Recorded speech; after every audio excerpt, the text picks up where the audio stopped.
Stephen A., what do you know about how this went down and what happened to make Wade make this decision?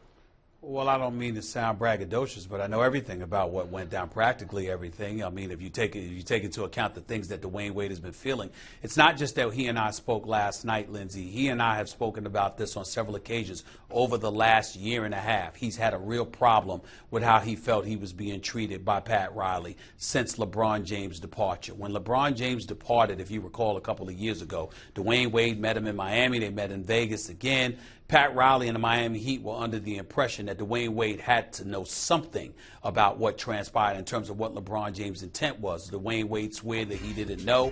He didn't tell Miami anything. That kind of rubbed them the wrong way. Then you had his negotiations last summer when they came to him with a one-year deal. It really was 2 years where they wanted him to take $10 million this year. That wasn't flying with him. He took a one-year, $20 million deal, and the situation was what it was. He was willing to go out there and prove himself, which is exactly what he did. But in the process of doing so, they also gave Chris Bosh $118 million when Chris Bosh couldn't get more than 88 from anybody else. Chris Bosh got the max offer from Houston, which was $88 million at the time. His agent, Henry Thomas, was also Dwyane Wade's agent, goes to the Miami Heat and says, well, you willing to give Chris Bosh the max? 30 minutes later, they called him back and said, yes, we'll give him the whole $118 million. Dwyane Wade is thinking about that $30 million difference and saying, wait a minute, I could have got some of those dollars. And then this year comes around, and here's a guy by the name of Hassan Whiteside, who was late to practice about 41 times last year, by the way. He signs for the max 4-year, $98 million deal, but they were willing to shove aside $4 million to make it work to get Kevin Durant. Well, once Kevin Durant decided that he was going to Golden State, D. Wade is like, what is that? Where's that $4 million for me?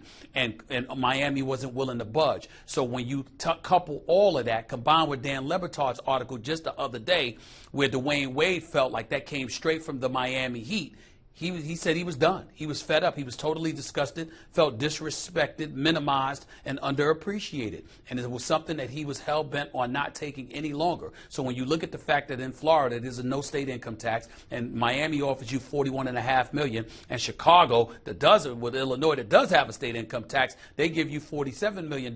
It's really not that much of a difference. Therefore, it wasn't about the money. It was about the fact that he felt a guy by the name of Pat Riley, who's the winner within and a champion multiple times over, did not show him the respect and courtesy that Dwyane Wade felt he deserved. He felt completely shoved aside and dismissed by Pat Riley, and his words were, he's over it. He's done. He's going to where he thought about going in 2010, which is to his hometown Chicago Bulls. And it's that simple. That's what happened. This is about him not feeling appreciated by Pat Riley. Where does this leave Pat Riley? And how surprised do you think he is by this move?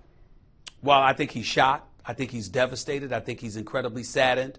But at the same time, Dwyane Wade and others around the league have been noticing Pat Riley talk about Dwyane Wade in the past tense all morning, dating back to last night when the news came down. I loved him. He meant this. You know, blah, blah, blah. Past tense. Because Pat Riley has a tendency to move forward in that way. I think that he's a great executive. I think that he was a great coach and he's a champion.